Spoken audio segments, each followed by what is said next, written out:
Karen's obsession with control had reached a ridiculous and dangerous new height. This time, she attempted to attack something that symbolized family and community, the barbecue in our backyard. Early one afternoon, she arrived with a group of hired goons, confident that intimidation and brute force would allow her to enforce her fabricated HOA rules. What she didn't anticipate, however, was that her audacity would backfire spectacularly, leaving her humiliated in front of neighbors, law enforcement, and everyone who had grown weary of her relentless harassment. The morning began as usual. My grandfather, my wife, my cousins, and I were ready, anticipating Karen's next move. Security cameras were fully operational, capturing every approach, every whispered command to her hired thugs, and every threatening gesture. When the goons arrived, carrying tools and obviously prepared for vandalism, I calmly stepped forward. The presence of my family, coupled with my own tactical readiness, immediately altered the dynamics. Karen, waving her papers and shouting orders to the goons, demanded that we cease all activity at the property and surrender control of the barbecue area.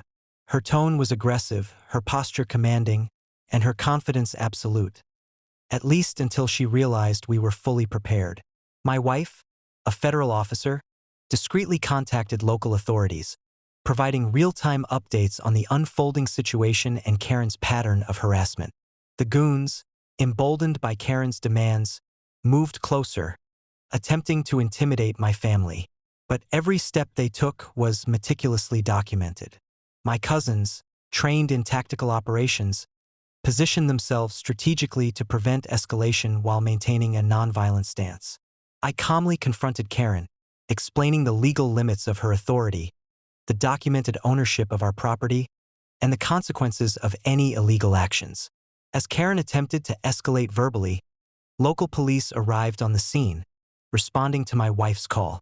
The presence of law enforcement immediately shifted the balance of power. Karen tried to bluff her way through, insisting that her HOA rules justified the destruction of our property. But the officers, having reviewed the documentation, were unimpressed.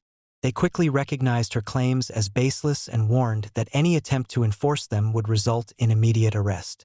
Karen's face drained of color as she realized that her theatrics had failed. The goons, unsure of how to proceed in the presence of law enforcement, faltered. Any sense of intimidation evaporated, replaced with confusion and fear. The cops moved in, formally documenting the entire incident and ensuring that Karen and her accomplices were held accountable for any threats, intimidation, or property interference.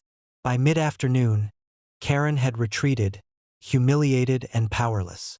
The barbecue remained untouched, the property fully secure, and every interaction meticulously documented. Neighbors who had witnessed the incident were left in disbelief at the audacity of her actions and the efficiency with which they were neutralized.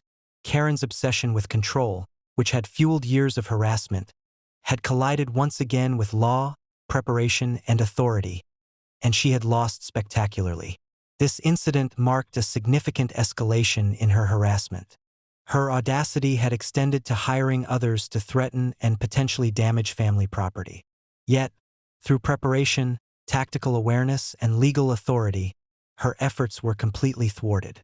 Karen's credibility, already damaged by previous failures, took another devastating hit in the eyes of the community and law enforcement alike. By sunset, the property was secure, the family unscathed, and Karen's obsession exposed as a dangerous but impotent force. Her audacity had collided with preparation and law, and she had learned, yet again, that obsession without authority and strategy is destined to fail. Karen had been publicly humiliated, legally exposed, and forced to retreat, reinforcing the undeniable lesson. Obsession unchecked leads only to self-destruction.